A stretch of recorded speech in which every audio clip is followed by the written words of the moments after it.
I'm Kimberly Curry Hall. I'm a policy researcher at RAND, and I'm the lead author at a report looking at women's retention in the Coast Guard. What we found is that there really are multiple factors that affect women's retention, and we identified three key areas of factors. First, factors related to the work environment. Second, factors related to women's careers.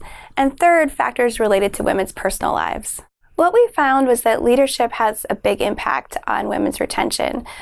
Experiences that are positive with leaders can cause women to stay in their careers, but on the flip side, we heard from women that they were noting negative experiences with leaders that could drive women out potentially. What we were hearing was that sometimes leaders aren't aware of female relevant policies or weren't implementing those in a standardized manner. We also were hearing that sometimes male leaders were reticent to mentor females in the Coast Guard. Some women noted that they perceived bias in the work environment related to their gender. They felt sometimes they had to work twice as hard to prove themselves in the workplace, and sometimes felt excluded from their peers and kind of lacking that camaraderie that their male peers had. What we found with personal lives was that spouses have a big impact. So civilian spouses, they have issues with the frequent transfers, potentially being located in remote locations, and finding civilian employment in those locations.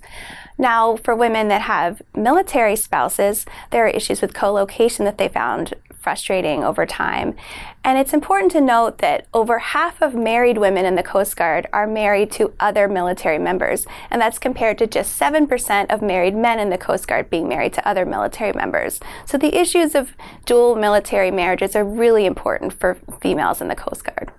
Based on our quantitative and qualitative findings, we saw that there really was no silver bullet solution here to this issue, and that women consider multiple factors when they're thinking about their retention in the Coast Guard.